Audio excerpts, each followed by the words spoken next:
Ladies and gentlemen, how are all of you beautiful people doing on this fine day today? Before we get into all of this, please drop a like for this video as a lot of time and research went into making this. Anytime in the future when I decide to use a fate servant for one of my videos, their scaling will be directly correlated with this video, and I will always use this video as a source for any future servant. I also want to give a huge shout out to all the people who helped me make this video, and that is Lewis, Zero, Theoretical Toxic, Mizuki Toya, and some others. First and foremost, I want to make it abundantly clear that I will not be doing my usual yelling, screaming, trying to be funny, because that's not what this video is supposed to be. This video is supposed to be straight facts about the verse and its cosmology, and how it directly correlates to all the future videos that I will be using with the heroic spirits and more. But before we get into all of the heroic spirits and all that stuff, we need to first start off with what Type Moon actually is. Type Moon is a Japanese video game company best known for their visual novels, all created by Kinko Nasu. The illustrations are also done by Takashi Takeuchi. After the company created Tsukihime, the company went on to expand and adapt the Fate Stay Night series, which, as you guys all know, became its most popular title. The Nasuverse is one of the most underrated, underestimated, downplayed, and most powerful verses in all of novels, anime, games, whatever you want to call it. I will do my best to break down this video into sections so where it can be more easily understood, and also you can go back to certain points in the video if you have any questions. Also, it goes without saying, but I will be covering scans from Tsukihime, Kara no Kyokai, and the Fate series. First, let's talk about Earth in the Nasuverse series. Earth has separate realities, as many of them being parallel worlds or others being higher dimensions. These are normally referred to as textures of reality. The first texture on Earth, containing a universe, also branches out into endless possibilities which exist as parallel worlds. Tono Shiki went inside that and ended up witnessing an infinite universe, and also its concepts. All of these possibilities branch off from one another. In turn, this transforms into human history. There are countless bubbles of possibilities existing as parallel worlds. All of these possibilities are said to be from quantum theory and proving that Earth is an entire Type 3 multiverse. Again, I want to really reiterate that everything I talk about is all correlated together and they're all a part of the same verse. That's why it's called the Nasuverse. Tsukihime, Kara no Kyokai, and the Fate series are all intertwined. But now let's move on to what's called celestial bodies. In the Fate series, celestial bodies are generally referred to powerful, often divine entities that are associated with planets and stars, often acting as a source of immense magical energy and sometimes even taking on the form of the ultimate ones. Essentially, they are the mythological gods and the cosmic forces that exist within the Fate universe, with their power tied to the celestial bodies they represent. To give you guys a very clear understanding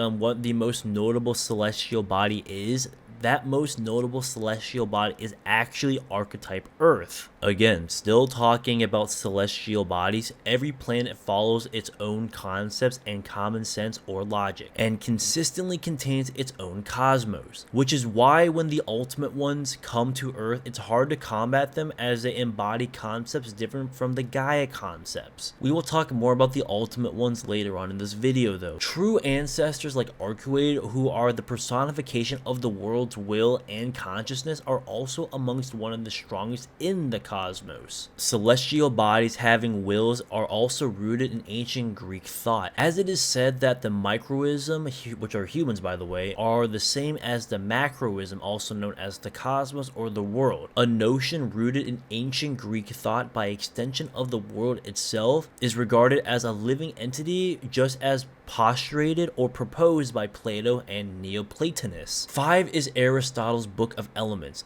a book briefly discussed in Case File. In it, he posits the 5th element, quintessence, a fundamental element which that is said that makes up a celestial bodies. The element itself is considered immutable and unchangeable, and is a foundational cause for stars and planets exhibiting such a notion through undergoing unending circular motion. We will come back to this when we talk about Avalon later on in the video. Rin explains how higher dimensions in the Nasuverse function. Higher dimensions dimensions view every facet of the lower dimension as a book. In such a case of higher dimensional beings and higher dimensional constructs are ontologically superior to lower dimensional beings and constructs within the Nasuverse. BB, who obtained a higher dimensional perspective, was capable of viewing all of the linear time and all of the multiverse within the moon cell as a book, and she can see the entire past, present, and future of the lower dimensions consequently. Now that we have established that higher dimensions exist within the Nasuverse and that the Nasuverse at least has a type 3 multiverse, we can move on to the moon cell. The moon cell is a supercomputer created by aliens or non-human intelligent life. It consists of 7 layers. Getting past all of them gets you to the moon cell's core. The moon cell was made to observe and record everything on Earth and about Earth since its very beginning existence. Seraph, on the other hand, is an artificial world created within the moon cell. It records Earth, which has infinite possibilities as well. Moreover, it holds endless possibilities, if futures, and infinite possible futures. The moon cell also has an 8-dimensional barrier. BB explains the relationship between the moon cell world and the real world, stating both notions are indistinguishable from each other, stating the fights taking place within the moon cell can affect the real world and information, experience, and power sources, which again can be carried over to the main world. The moon cell itself is said to have infinite parallel universes storing infinite future. There is also the existence of higher dimensions. The imaginary space is the origin within all concepts of duality, contrary to the Norse mythological worldview, which was dualistic from the beginning. Paganism often defines primordial chaos too, by the way. Heaven and earth, cold and heat, good and evil, all mixed together, thus containing universal possibilities. The mother of worlds, the primordial chaos. Another way of going about saying this is that essentially the imaginary number space contains all possibilities and all possibilities that can be hypothesized. Because it's unobservable, it can't be detected by the current existing laws of physics, the reality of real numbers. And imaginary numbers are mutually untouchable and can't be observed. The imaginary numbers of space is a higher dimensional space made up of complex imaginary numbers and is the source of poor information along with complex numbers, and is sometimes referred to as the garden fall from the sky within the far side, and reality itself is made up of real numbers. The imaginary space is a space that has similar versatility but different, since unlike the primordial chaos, which is omnipotent because it is mixed, quote unquote, we can believe he can be omnipotent because he was unobservable, which was like a dimensional perception, or I guess if that's what you want to call it. Skazahath explains that the other side of our world, the unobservable zone, is a place that cannot be glimpsed by existing physical laws. Thus, all possibilities and impossibilities can be assumed in the observable universe. If it is an imaginary number and we are a real number, real numbers and imaginary numbers generally never intersect. Complex numbers are composed of a real part as an imaginary part, and the interaction between these two parts allows for a more complete and comprehensive description of mathematical structures. Skazahath then shows that our individual senses are simply observing imaginary numbers incorrectly, creating the illusion of this rainbow-like image, which shows that Nasuverse works with perception in sets of different dimension branches on purpose. What proves this is Skazahath stating that if there were imaginary inhabitants, they would also not be able to adequately observe us from our world, or observe our world in general. She claims that as long as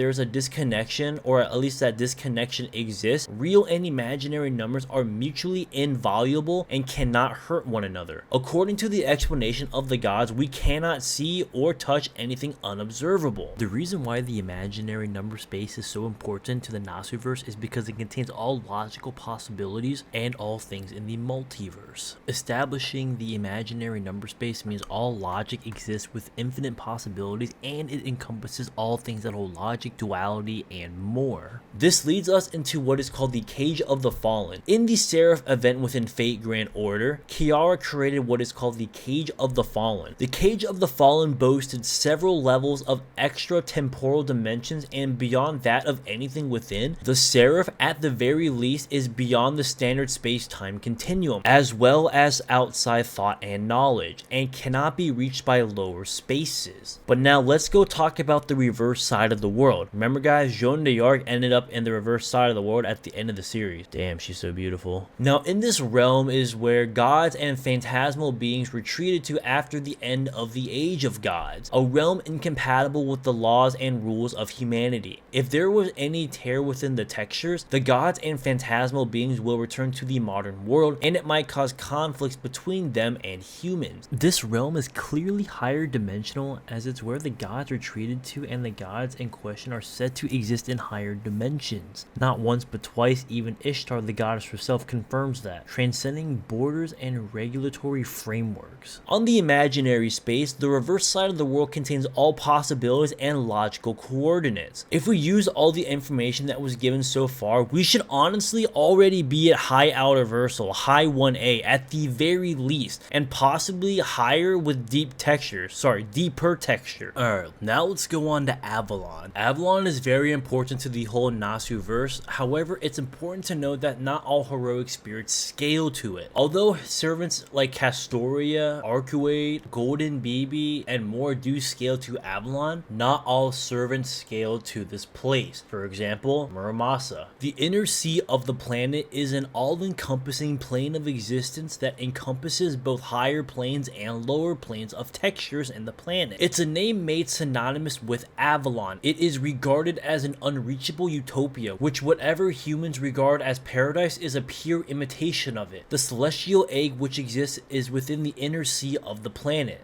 Avalon. As seen when weaponized, it is regarded as an absolute and perfected defense as a result of how unreachable the inner sea of the planet truly is. It's capable of blocking almost anything native to the planet and its true magic itself, making Avalon scale way higher than anything below it. Avalon is a higher dimension as well. It's a noble phantasm form that was described as having the capability of blocking virtually anything up to the 6th dimension. Magic is the highest class of mystery that surpasses magecraft and all current sciences of that age. True magic transcends mystery itself. It exists outside of human knowledge and the world, and is deeply rooted in divine providence beyond the heavens where the ultimate reality exists. True magic is gained by standing next to the root after you find a path to it. As one that stands next to it, they stabilize their magecraft. True magic or sorcery is regarded as a mystery beyond magecraft. It can create miracles and make the impossible possible, as stated by Tsukihime's diary. It is symbolic in the sense that it comes from the root and can make the impossible possible, while the unfathomable status of the root makes even the impossible possible. True magic directly derives from the root. The trees of emptiness, or the fantasy trees, or lost belt trees, whatever you want to call them, are phantasmal tree-like structures that each sustain a lost belt. A lost belt tree is equivalent of gaining immense energies from entire galaxies that inhabit each tree of emptiness. And knowing how large a planet is, as seen before when I talked about it, a galaxy in the Type Moon multiverse should be very large on a multiversal scale. And again, each lost belt functions on its own many worlds interpretation. Now it's time to talk about the universal hierarchy that is in the Nasuverse. There's not really much to say here, but there's the universe, which encompasses everything here: parallel worlds, higher dimensions, Earth, other celestial bodies, and galaxies, or whatever it may be. However, ROA states that there is no end to the path of omnipotence. No matter how transcendental you become, there's always going to be something that lies ahead. He makes an example with Kiara from the Tsukihime timeline, who gained higher dimensional senses and functionality, but she became almighty in lower dimensions with her body, still being bounded by lower dimensions within the universe. Despite having gained her higher dimensional senses, because her body was bounded to the lower dimensions, she only saw a minuscule version of herself, or how weak she was in the higher dimensions, due to she was still bounded by the lower dimensions physically, and decided to relinquish her higher dimensional senses to live within the lower dimensions, not the higher dimensions. This ontological hierarchy is specified to exist within the universe due to how it's continuously ever expanding. Even most gods who are already beyond the main universe are not the pinnacle of this hierarchy, but they are subjugated pointed to the idea of an endless recursion of planes of existence, which entails it growing all the way up to infinitely higher. Oh man, I'm losing my breath, I ain't gonna lie. The gap between higher dimensions and lower dimensions are quite great, to be honest. The universe functions on a slightly similar principle, like a transfinite recursion. Alright, but let's talk about the Throne of Heroes and why this is very important. Most of the servants you will be seeing on my YouTube channel and future videos are heroic spirits. These heroic spirits are recorded through the Throne of Heroes. The Throne of Heroes is a place beyond the world or the universe or the multiverse, whatever you want to call it, because we've already established it's a big multiverse. It is where the heroic spirits go every single time that they perish. It is incomprehensible. The Throne of Heroes is a place beyond the boundaries of space and time and is entirely dimensionless. Also, here's another scan just saying how Throne of Heroes exists in a higher plane of existence or whatever that transcends space and time or whatever. At this point in time, you guys should all understand how powerful a heroic spirit is. And now that you have more knowledge about the Throne of Heroes, it should be abundantly clear. Above the heroic spirits are gods and divine spirits. Gods and divine spirits also exist within the Throne of Heroes, but they are too powerful for servant containers, and they can only be summoned if they're heavily weakened. Makes you really wonder how a random master summoned Karna and Fate Apocrypha. I'm sorry, I'm getting off topic. Which even then still places him at one of the strongest among all servants, meaning a god's existence as a higher dimensional being is qualitatively superior to a servant container. This is further proven as they state no matter how many times a servant ascends, they can never reach the powers of divine spirits and gods. No matter how much one ascends as a servant, they're still incapable of reaching the level of divine spirits and gods. Let me give you a small example of what I mean. Let's say X is a random heroic spirit and Y represents a divine spirit. Y is inherently greater than X. Now suppose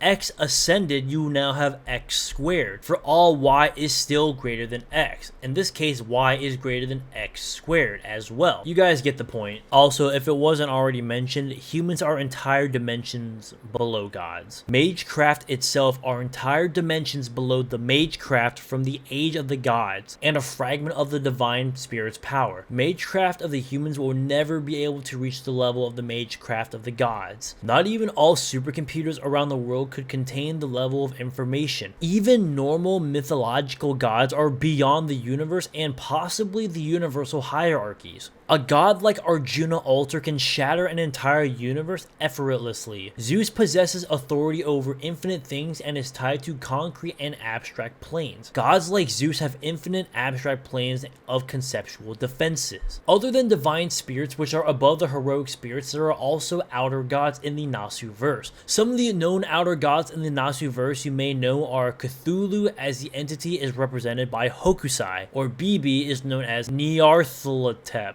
I'm sorry if I'm butchering these names. I suck with them. But one more example would be Yog Sothoth, who is represented in the Fate series as Abigail William. The realm of the outer gods exists beyond the laws of common sense and the universe itself. It's inaccessible to anything within the universe and the outer universe. Outer gods exist in a world beyond reasoning. They themselves seemingly can destroy aspects of logic, exist beyond logic, and defy logic. With only a portion of their true power, their servant could destroy all logical spaces. The ultimate gate is tied to and represents all possible things, including all dimensions and all-encompassing, reaching across time and space, which Suit Typhoon exceeds and encompasses. The outer gods are also beyond all possible dimensions. The picture of Vincent van Gogh that contains the powers of outer gods can even swallow the world and exist beyond logic and human knowledge. The outer gods have always existed since the beginning of the Nasuverse. Like the Epic of Gilgamesh, the outer gods were originally from the fictional myth, which was obtained clearly and directly from the Book of Ibn. During the conversation with Zepar, he recognizes that a story that is full of superstitions written in the form of fiction. After Zepar asked Raum what he meant by that, he stated that the Mages Association had a department that dealt with folklore,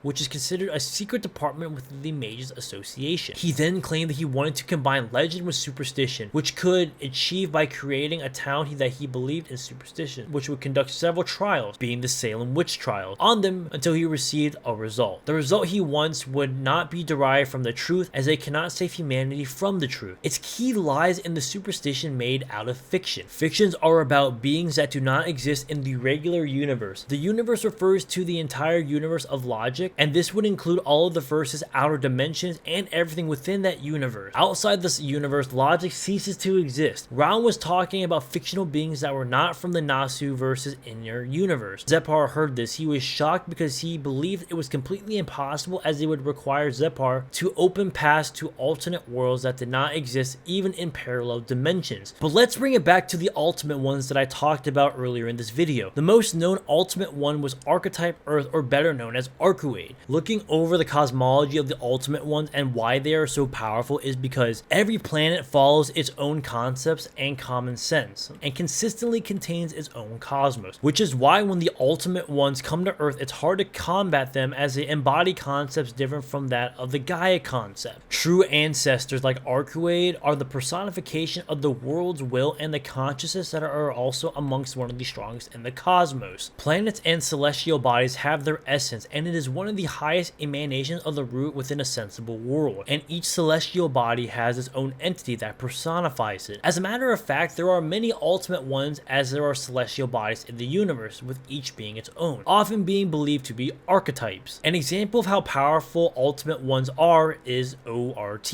ultimate one of the Oort cloud and the Milky Way, who can damage the links between the throne of heroes and the heroic spirits. Oort has one of the strongest perimeters in the universe and is one of the strongest beings in Type Moon. The other ultimate ones like Arcuade are stated to be some of the strongest in the universe. Now let's talk about the counterforce. The counterforce is basically the collective unconsciousness. Alaya responds to the unconscious desire of humanity and is responsible for preserving humans' existence. Gaia is the collective unconscious of the planets that will survive. It is responsible for the protection of the planet Earth and responds to anything that's regarded as a threat to the planet. The collective unconsciousness manifests in the form of the counterforce. Unlike Gaia, which preserves the planet and protects the planet and is the will of the planet to survive, the collective unconsciousness is also based on the Buddhist concept Ala Shiki. Because of the counterforce is unconscious, formless, and doesn't draw any apparent attention, it can send heroes like counter guardians, as counterforce poses immense power and grants those heroes just enough power to take down the threat without fail, and it doesn't grant that guardian too much power as it might become the same threat. Heroes like Okta Alter are part of the counter guardians and are sent to execute threats to either humanity or the planet. People like Enkidu can use the power of the counterforce by manifesting it in their noble phantasm. As Enkidu's noble phantasm, Imenua Ailish, gets stronger in response to the amount of threat the attack is facing holes on the planet itself, that's how he was able to clash equally with Gilgamesh's Inuma Ailish, or his Ea,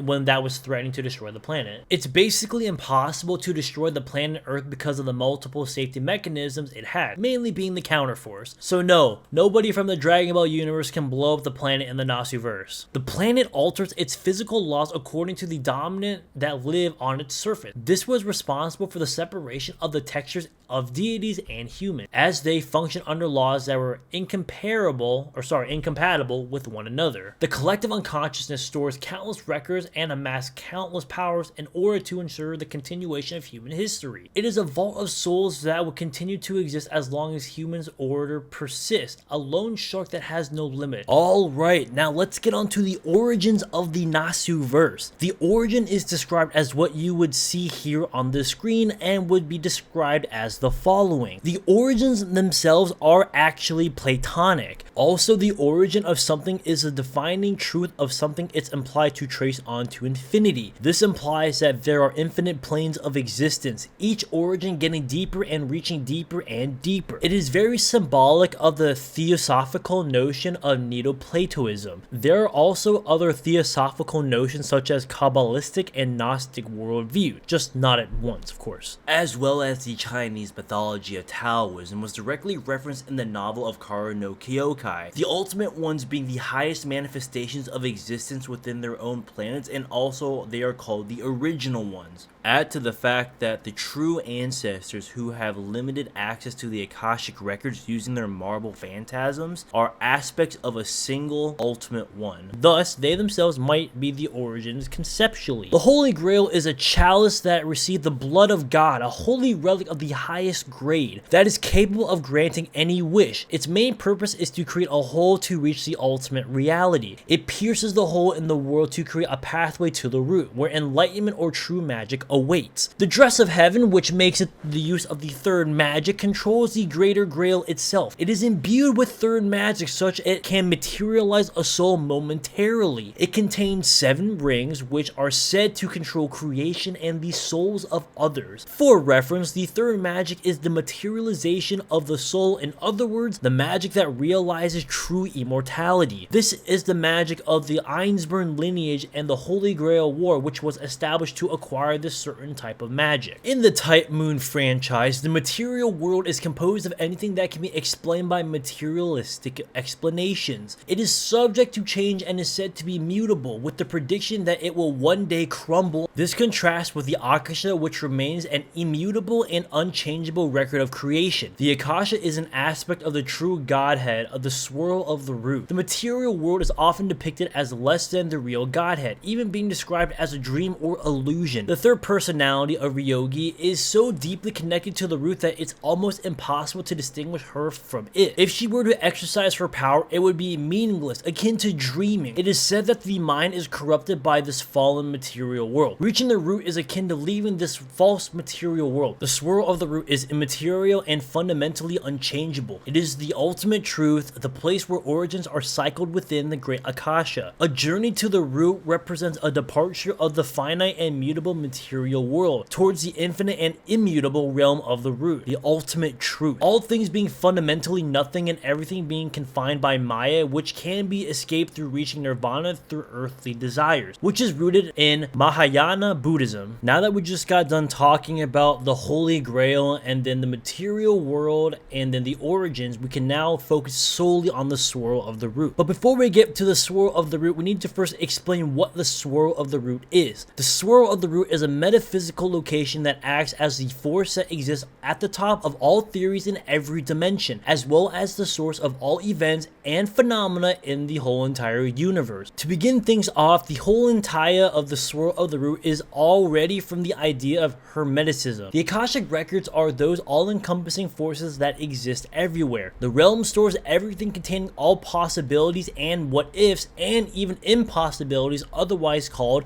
whatnots. Existing as an aspect of the swirl of the root is also known as the vortex of origin. It is the ultimate truth. It is where the origins exist and are labeled. All reasons and phenomena derive from the root as records. It is the origin of all consciousness, memories, and universal consciousness that underlies all things. The origin is a record of Akasha and is the core of your soul. The records themselves are unaffected even by thoughts. They exist eternally, and even if the world would get destroyed, they would remain unchangeable forever. In the context of the Nasuverse, all things exist potentially. They're predetermined, pre-prepared, and decided already within the Akashic record, which is an informational plane of existence where all possibilities and information of the universe are stored. As a unity of everything and anything in the Nasuverse, the root exists at the pinnacle of the dimensional theory, whilst its truly divine aspect exists beyond all description and conceptions, which would include all dimensions and is transcendent over everything. It is a beyond dimensional theory and governs it. It is free of form from all binary oppositions, and it is impossible to encounter and gaze upon it. The Akasha governs the Taiji and captures dualities on a conceptual level. If there is not limit, there is not infinity. But the swirl of the root, because the swirl of the root is a limitless world, it's meaningless before the eyes of direct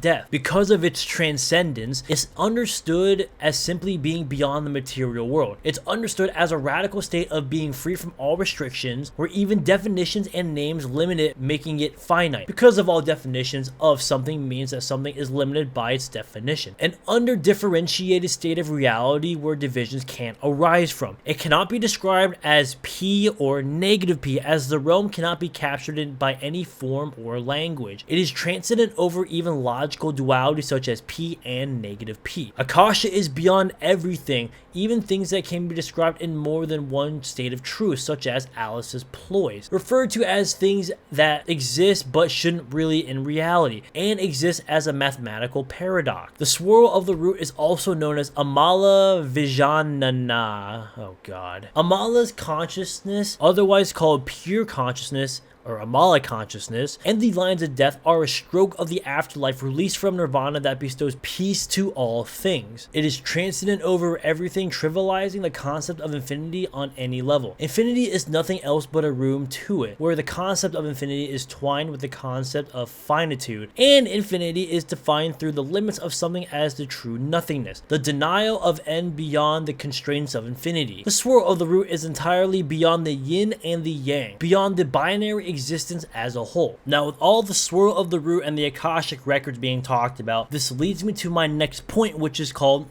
the One. Magic circuits are paths connecting to the root and in turn are referred to as the One. Each mind perceives to understand the One differently, yet its essence, it mirrors the spiral of the origin. The swirl of the root is a convenient name for that which is fundamentally infallible and unreachable, that which is difficult to describe. It is so unfathomable that the force is at a point to which there is no reference. It is stated to be an omnipotent force, and even as Shiki, it can do anything. The number 0 is synonymous with emptiness. 0 cannot be used to define the root as the absolute nothingness. The swirl of the root, which is sometimes called Alama Vijnana or Nirvana, is the absolute first. One can think of the Akashic records as one of the end of the vortex's function. It is because of all things and all phenomena that flows from there. It is sometimes called the ultimate knowledge, however, since wisdom created a standard called ultimate. In the end, it reduces it to being a finite thing, which is why such a prediction is false. Rather than being an archive, it is better described as existence and nothing more. It possesses no will or directive of its own, but simply allows all causes to flow from it as if it were the spiral of origin itself. Everything that flows from the Akasha derives its form there, but it's too complex and needs to be removed to return it to its origin. It is the ultimate and absolute truth that being that all of creation is inherently nothingness, where everything is absolute oneness, that is it, neither information, archive of all things, is just pure existence. Finally, the One is again the creator of everything.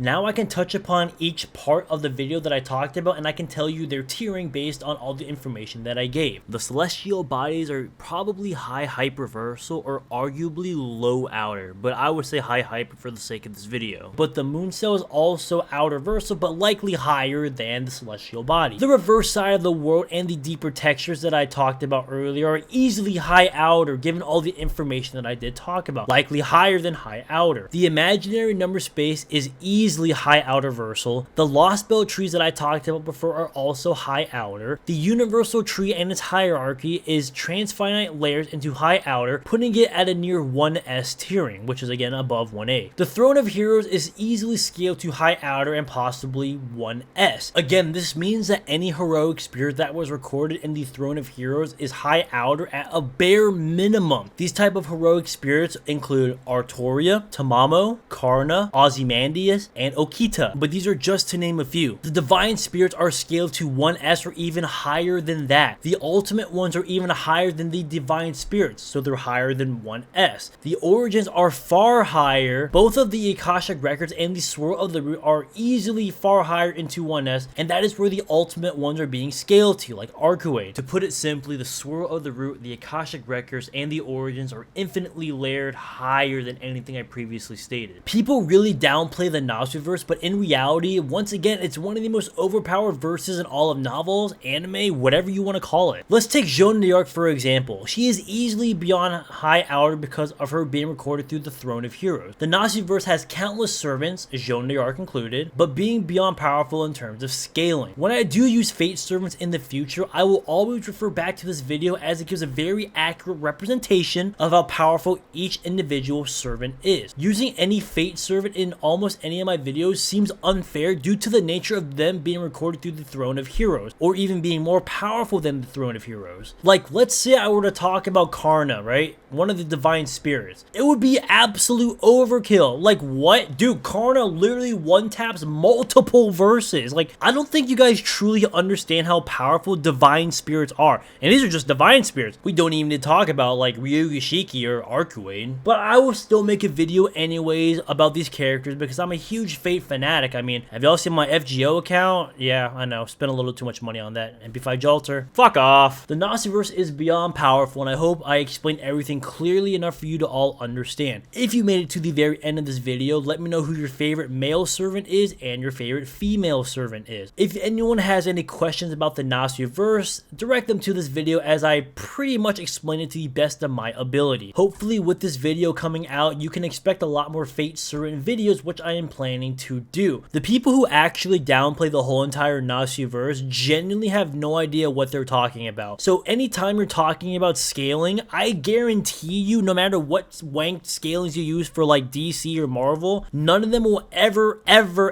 come close to getting to a Fate servant. None of them. If you guys do have any questions, leave them down in the comments as well, and I will try to answer them as best I can. Until then, guys, thank you for watching. Please drop a like on the video. This was a very long video, so every single like and view is appreciated. Yeah, I will catch you guys in the next video. Peace.